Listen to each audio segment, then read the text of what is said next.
Jerusalem, Zion KHOPI GIBEON Jerusalem,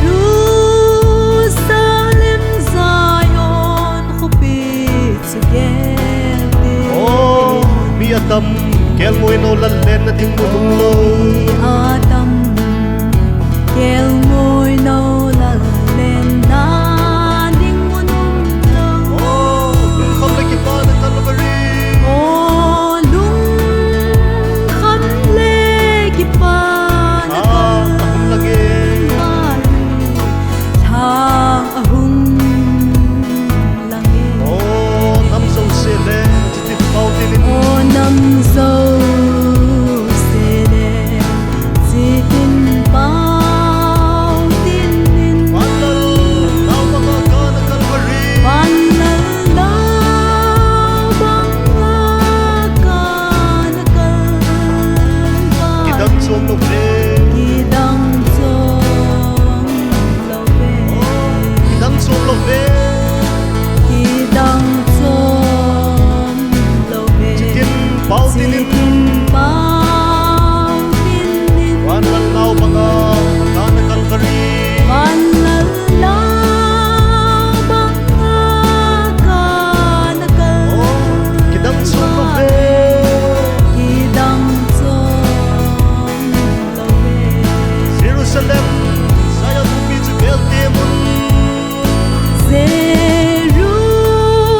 Jerusalem, Zion KHOPI GIBEON. Oh, mijanel, Kelngoinou Lal, Lenna hoiya. Mijanel, Kelngoinou Lal, Lenna hoiya.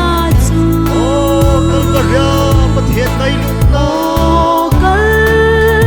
Calvary, Pathen, Ngaitoa, ulahi. Ngaitoa, Oh, nam jouse le, Chitin paotin. Oh, nam jouse le, Chitin paotin.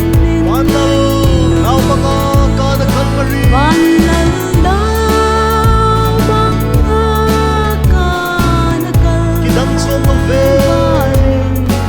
Kidang chom louve. Oh, kidang chom louve. Chitin paotin. Kidang chom louve.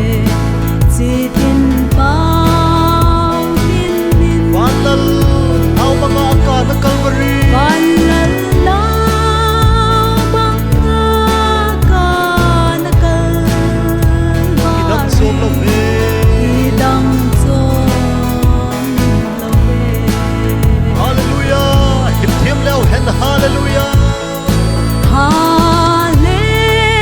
Hallelujah, hilthem leo hen hallelujah. Ngailutna daichom ngailou. Oh, ngailutna daichom Ipanop na pahoy. Ipanop na pahoy. Say hilthem le, hilthem umlou mo. Say hilthem le, hilthem Ang ngailutna hi. mo. Ang ngailutna hi. Amen, hallelujah. Oh, nam jouse le. Oh, nam jouse Chitin paotin. Chitin paotin. Panal, now banga na Calvary. Panal na banga na Calvary. Kidang chom louve. Kidang chom louve. Oh, kidang chom louve. Kidang chom louve. Chitin paotin. Chitin paotin. Panal, now banga na Calvary. Panal na banga na Calvary. Kidang chom louve. Kidang chom louve. Amen. Jerusalem, Zion KHOPI GIBEON.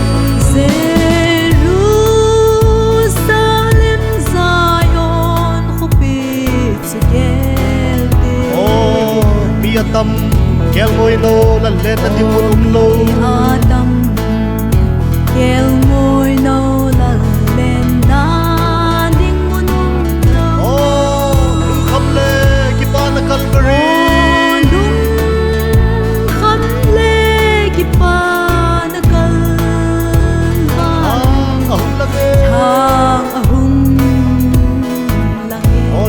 sia le chitin paotin ô nam dâu xê nè chitin bao tin in manal nau banga kana Calvary manal nau banga kana Calvary Kidang chom louve Kidang chom louve oh Kidang chom louve Kidang chom louve chitin paotin in manal nau banga kana Calvary manal nau banga kana Calvary Kidang chom louve Kidang chom louve Kidang chom louve